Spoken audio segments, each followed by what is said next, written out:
Welcome to a Celtic State of Mind. I'm Paul John Dykes, and today we've got a full house. I'm joined by Jim Simonetti to my right. Jim, welcome to the show. Thanks, Paul. And we've also got Lawrence Conley and Danny Kelly. Welcome to the studio, guys. Thanks very much. We've just been looking at the Celtic lineup. What's your thoughts? Two strikers on, it's got to be good, isn't it? It's Frimpong playing. Surprised at that? Away from home, I think it's good.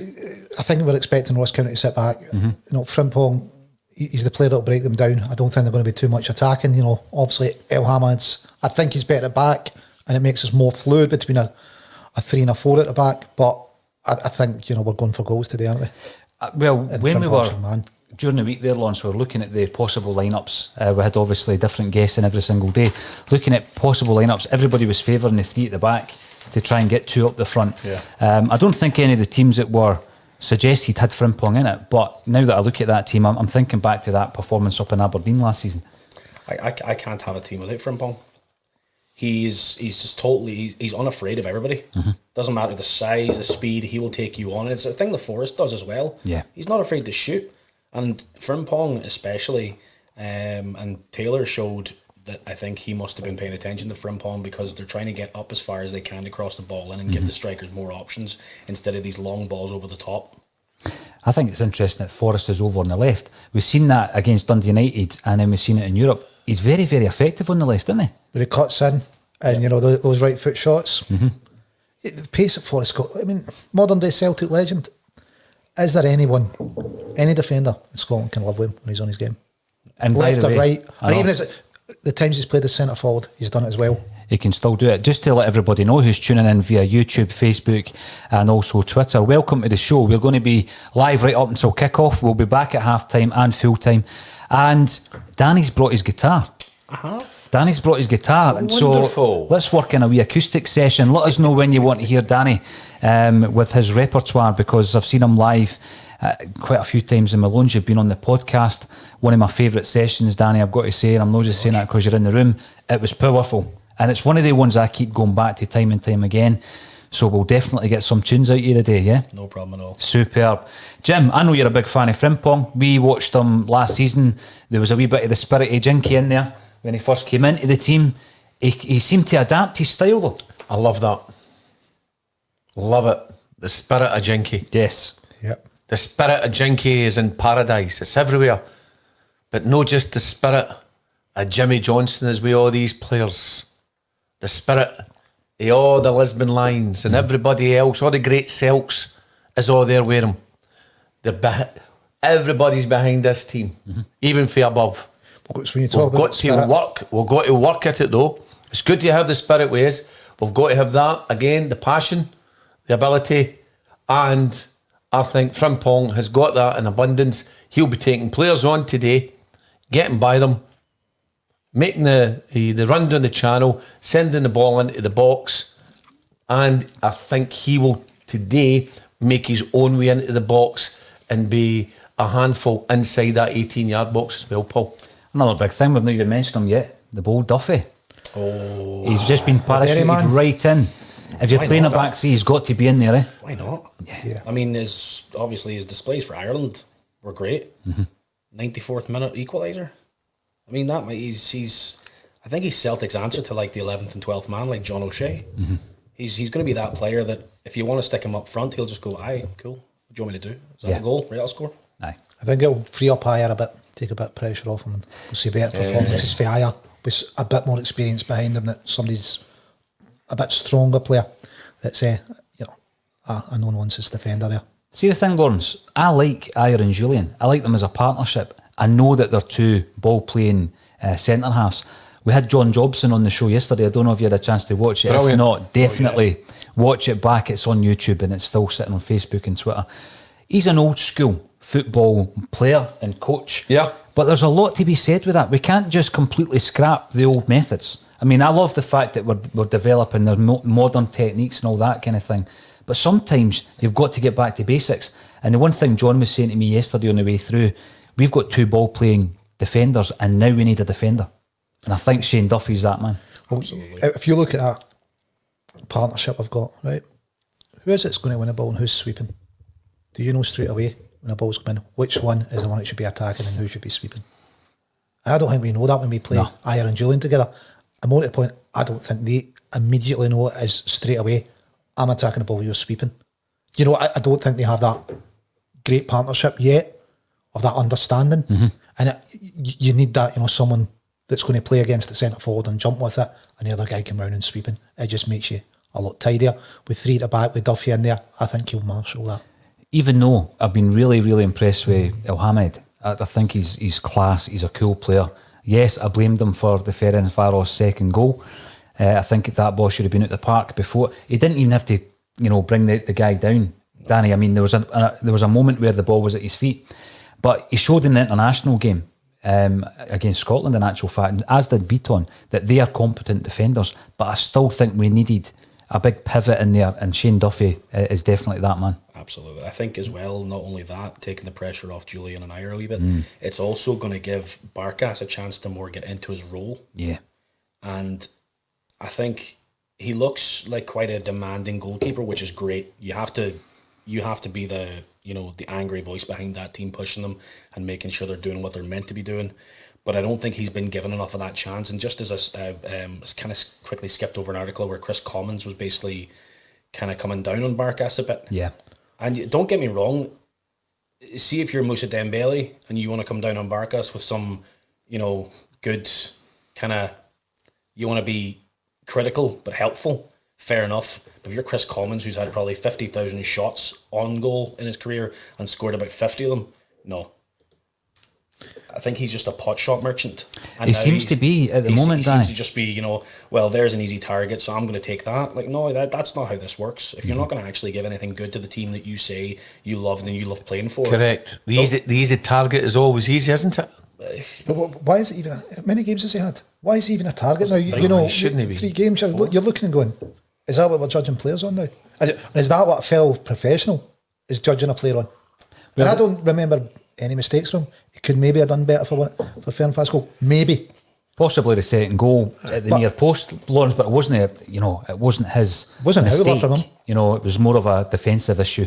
Yeah. And I think you're right in what you say. That Duffy's influence could be a Cameron influence also on the new keeper. We've got to remember, this guy's just, you know, again been parachuted in and thrown right into the first team after one game against Hamilton. I think Bain was in goals. So we need to get that. We need to give them time to bond as well as a partnership at the back. Interestingly enough, El Yunusi and Christie are on the bench, and they've made way for Ncham and Frimpong. Ncham, he can be a frustrating player because we know he's very talented. I mean, some of the things he does, he's the only Celtic player that can do them. Is he the type of player, Danny, that you can see being a first pick for Celtic this season? Ncham, I do think so. I think he's definitely first team material. But my problem with Ncham is, just as you said, he's extremely talented, but he's very lackadaisical at times. Whereas he won't run after a ball, he won't press the defence into making a mistake, which is vital for a team like this when you've got players like Frimpong and Forrest that will just take off with a moment's notice and could be in on goal. Other than that, I mean, his passing's great. He's got great, vision. He keeps his head up and he doesn't actually let himself get pressed too often, which is good, and which we need obviously now with Brown kind of maybe making a bit of room in the team. I think, when you're looking at Ncham, it's exactly what you said there. I mean, he's a great technician, right? Brilliant. And I look at the transfer market just now, and interestingly enough, Neil Lennon came out yesterday and said he's been happy with the transfer business. He even hinted at the fact that he's done, unless something was to present itself. And that goes back to something we'll probably talk about next week, Lawrence, the ball and goalie debate, the left-back debate. Who's that? So if I know. Well, listen, this is what I've been trying to prepare people for, Danny. Try to prepare the Celtic support for the eventuality that if Neil Lennon is finished in the transfer market, that means we're running with Taylor and Ball and Golly. Yeah. Now, today might be a sign of the future. We're playing 3 at the back, but there are going to be occasions where you're going to have to revert to a 4. I mean, Jim, you tactically, with your coaching experience, know that you need to have that adaptability. I mean, when you're looking at that lineup today, how do you see Celtic actually shaping up? Are we going to be playing with a Yeti and Edward, or would you play Edward out and out with a Yeti behind him? I would have a Yeti right behind Edward, picking the ball up and feeding it into him. And what about Frimpong? I mean, it looks as though obviously we've forgotten the fact that he's come in as a defender, because for me he's not a defender. He's not. You've got to play him offensively. So it's interesting. It's quite interesting what he's done today. So I would have Frimpong for me is up. He's at wide position. If he's playing a 3-5-2, he's got to be everything, isn't he? He's got to be back in defence. He's got to be midfield, and he's got to be up supporting the strikers there. But that's where I like to see him. I like to see him up there and attacking. Now, when we go out live, we do get a lot of response from our audience on Facebook, Twitter and YouTube, so it's only fair to run through some of these. And a lot of the kind of questions and the queries is around the formation. I'm just taking it for granted it's a flat 3-5-2. Is that how you see it when you look at that team lineup? No, I don't see it as a 3-5-2. I think it's more of staggered. I think it's kind of like a 3-2-3-1-1. Because I think that, obviously, Jim, you were saying that you'd like to see a Jetty in behind Edward, but I think it's going to be the opposite way around, because Edward, I think, is more ability on the edge of the box, whereas a Jetty is, to me, just seems like a poacher. He's the Ruud van Nistelrooy, so just stand on the 6-yard line, wait for that ball, don't move, and if it comes to your feet, just pop in the back of the net. You know, but then, just as you were saying about the kind of the defence where we might have to run with ball and goal, I don't think we will, because if you think about this team right now, for the Ireland game, I saw Duffy taken out to the wings and playing right and left. So if he can spread out, leave Iyer in the middle, and Julian can be more of a forward attack towards, be the first line of defence. McGregor is just as competent as a defender he is anywhere on the pitch. That man can do anything. He could punch me in the face and I'd still love him. Yeah. Like, he is, to me, that talisman of the team right now. McGregor is. No, I agree with you. McGregor's the glue that's holding that team together. He's the one that, when everybody's talking about transfer speculation around Cham and Edouard and Ayer, he's the guy that you're thinking, well, make sure that you've got him tied up. And he's quite refreshing, isn't he? It is. It's very refreshing, Jim. Very As is some of refreshing. these comments, and one of them is relating to yourself, so I'm going to have to read this out. But before I get to that, Chris M, I like Commons as a player, but the likes of he and Andy Walker are trying to stir things to give them a false sense of credence. I think with regards to the way that the media in Scotland works, we all know how it works. If you come out and you're a Celtic cheerleader, you're going to get much less work. The people who, you know, I know that John Hartson will be on the panel today on the PPV for the Ross County game, another one being Chris Sutton. But what I've seen, particularly from Sutton, is if Celtic need to be criticised, he still criticises them. So he's not a cheerleader for Celtic. But see, on the flip side, the players who are apparently Celtic minded or played for Celtic, who end up just criticising every move we make, then you've got to look at their credibility as pundits. I wouldn't put Walker in the same vein as Commons. Commons is just way out there. I think absolutely no credibility for the Celtic support. He's just creating, isn't he? Listen to me. People are no disrespect, Chris, you know, but look at me. Look at these comments I'm making. I'm getting myself some publicity here. Let's see if they come back. Maybe I'll be a better pundit elsewhere if I make the. Me personally, I don't think it works. Tell the truth. See it how it is.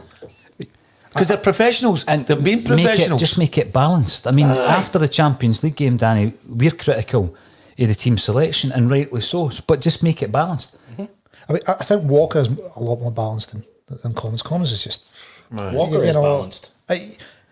Listen, but he's allowed to have an opinion. It's not the opinion of the majority of Celtic support. You know what I mean? Yeah. He's allowed to have an opinion. He was a great member of the Centenary team. I just don't get the level of abuse that he takes, and even that Nicholas takes. There's some of these people, Lawrence, who are no longer welcome at Celtic Park. Some of these pundits. So it saddens me for a player like Andy Walker, someone who I've met a few times, and on a kind of one-to-one personal level, I like the guy, right? Yep. I look back on his Celtic career, that centenary season, 32 goals he scored, which was unbelievable for someone who cost about 300 grand from Motherwell. Missed the cup final because of eye injury. That's right. Even when he came back for the Hampden season, he was weighing in with goals then, wasn't he? He was. And I love the story when he signed, and obviously he was paraded with a Celtic jersey on, but the deal had started before Fergus McCann came in, and McCann tried to cancel the deal. He didn't want to sign him back from Bolton, it was. Yep. So what Fergus McCann did is he actually charged Andy Walker in his first pay packet for the jersey that he wore. Was that not an ongoing thing with McCann, though? If somebody threw their jersey at the crowd? So there was a deduction for Andy's pay slip, and it was because he had taken that jersey from the press conference. There's a player we could have had at the time, John McGinley. Him and Andy Walker were down I at did Bolton like one John day. McGinley, yes. Aye, Yeah, they were good Bolton together, weren't Wanderers. they? But you know what's interesting, guys? I think some people's got short memory. You know, the centenary team and all that, they should be held in high regard. And if they're going to do a punditry or they're doing other things, they should still be regarded up there. Because look what they've done for us. They're part of a historical year, a historical team. It's brilliant. And the amount of money Rangers were spending at that time compared to Celtic. Aye. You know, that was their first attempt. Well, they bought the league the year before and then they spent more money. Yeah. You know, for Celtic came out and you say Walker plus buttons. Which year did they buy the league? I know, there's been a few. Sorry, the first year they bought the league through buying players as opposed to buying other things. Well, Jim, there's a few comments coming in, All right. and you might be able to see it on the second screen. There's nothing up here. We've got Kenny Butler coming in. Kenny. The look of surprise when you mentioned Jim's coaching ability was priceless. who looked surprised? Aye. Who looked surprised? I'll remember that, editor. I'll remember that. And Stephen is coming in on Twitter to say that he loves it when Jim is on. Great knowledge. Oh, thanks, Stephen. Well, what I love the different opinions that we get from having a panel that changes from day to day and week to week, and it's great. I've got to say, Danny, we've already got people making requests for songs during the show, so we'll need to decide during the first half when you're going to get the guitar out, because we're going to be looking forward to that. I mean, when we're looking at that, what I used to like about Brendan Rodgers, right? Because I mean, we're all over the fact that Brendan left us, right? I used to love the fact that he had a really, really strong bench, and he spoke about this, you know, the last half hour of a game being as important as the first half hour, and finishing the game with a strong team's as important as starting the game with a strong team. You look at that bench, I mean, Turnbull, it would be nice to see him making an appearance, wouldn't it? Yeah, you want to get the boy in, we've spent some money, see what he can do, because there's a few questions over midfield places at the moment, isn't there? Whether the balance is right in there. Aye. We've bought the boy for a decent fee. Hypothetically speaking, Paul, to yourself here, how many games do you think you'll play in? Turnbull. Aye. Well, I mean, we're playing in 5 competitions this season, aren't we? With the Scottish Cup being carried over. I think a player like Turnbull should play as many games as Encham. I think there needs to be a situation, particularly in the midfield, of rotation. And not just for rotation's sake. I mean, you mentioned Brown. Brown isn't going to play 60 games this season. No. So I think Lennon is maybe wise to that. He's looking at the fact that we've got 5 tournaments to play for. I reckon he'll play 20, 25 games this season. Are you going to tell Scott Brown he's not playing 60 games? See, that's an interesting thing to say there, because he would. You know what? He would. You know, if given a chance, he certainly would. But I think if you want to have him this season and next, it would be wise for Scott Brown to maybe play 28, 30 games rather than 50, 60 games. I think Scott Brown is the player, though, that obviously it goes without saying that you need him for Aberdeen, Motherwell, Hibs, Hearts, Rangers. Oh, sorry, not Hearts, Rangers. You need him for those games because he is the complete master of shithousery when it comes to those games. Yeah. He's the Alex Ferguson of the old firm. He just goes in there. He doesn't care that he's on a football pitch. He's just there to play mind games and twist every single player on that pitch, which is fantastic. And if you've got the psychological edge, then you're way ahead, didn't you, Paul? We spoke about that the other day. We did. Sorry, I jumped in there, Paul. No, but we did, and we were speaking actually about it for this game, Danny, with regards to the referee. And we're going up to Ross County. Now, when we were watching the Dundee United game live, Lawrence was shouting at the screen about every time I had a free kick, about the wall being 7 or 8 yards behind. And obviously that's been a big discussion since then, Lawrence. How important is it, Danny, saying that he is the master of shite housery? I mean, he needs to get in about the referee today. I think so. And I think that somebody else that will do it now. Hopefully, Duffy. Because who do we have in that team that's got that level that can take it? You've got Brown. Hopefully Duffy comes in and do it. We need to be saying to the ref early doors when we're not getting the free kicks, or they're pulling us, they're kicking us after the ball goes. You see it all the time. Edwards already missed games through injury because he's getting kicked. The guy's not getting yellow carded. we need to be on top of this. And I think as a club, we don't call it out enough. We should be calling out after every win. What was happening there? The players are getting kicked right. every time the ball goes. This is going to build up an injury. It's going to build up, because we've seen it happen season after season without the club calling it out, and it needs to get called out. What would be interesting, right?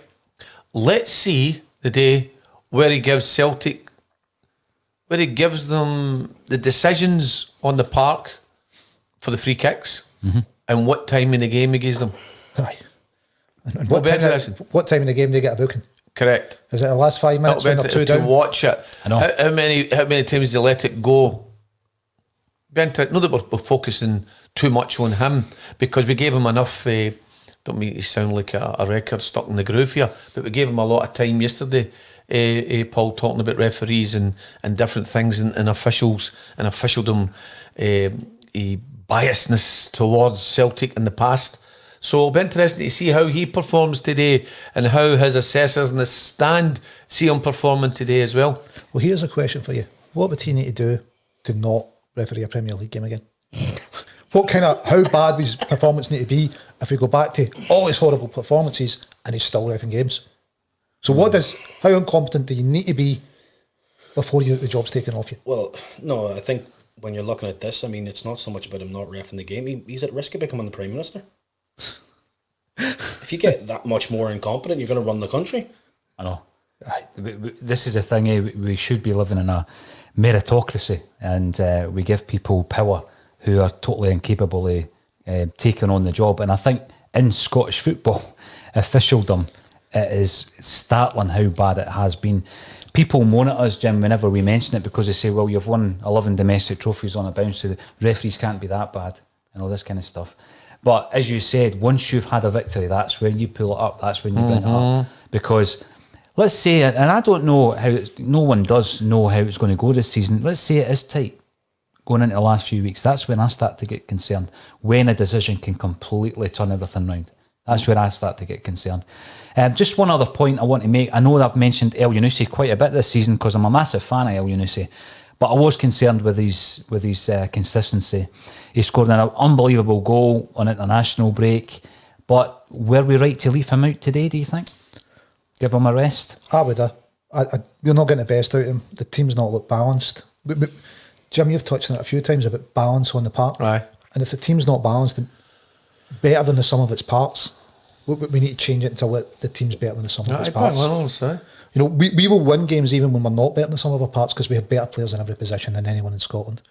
But to be the best the team can be, we need that balance and we need to be better than the sum of our parts. And right now, we've not found where to play El Yunusi or how to play on the left with him, how that's going to work best for us. So just now we've got other options, and if they work better, we've got to go with them. Where we look at that team, I'm guessing that Ncham's going to be playing this support role, the midfielder just behind the forwards. Is that the best position for El Yunusi? Could be. Could also be the best position for McGregor. You know, we've got options. I don't think Mo gets it before Ncham. I don't think he's demonstrated enough to get it before Ncham.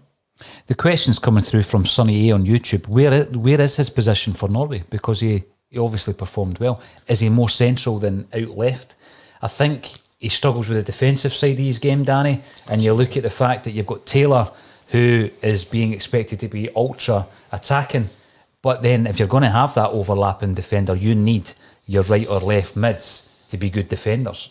That's maybe where El Yunusi's lacking it, out there on the left. I do think that El Yunusi is, I think for Norway he is a centre forward or more acting as a centre forward, but obviously for us in the left wing it doesn't suit him because, as you said, you have an overlapping defender, Taylor's running in, your defence is left open, you need El Yunusi to be looking behind him, but instead all he can concentrate is the goal. And I mean, if he's in a central attacking midfield role, fair enough, he's good, but he goes down like that. Mm-hmm. Like if anybody comes near him, he's built like the side of a fiver. Mm-hmm. He's not. He's big enough. It should be able to handle it. So it goes down like this. He goes down.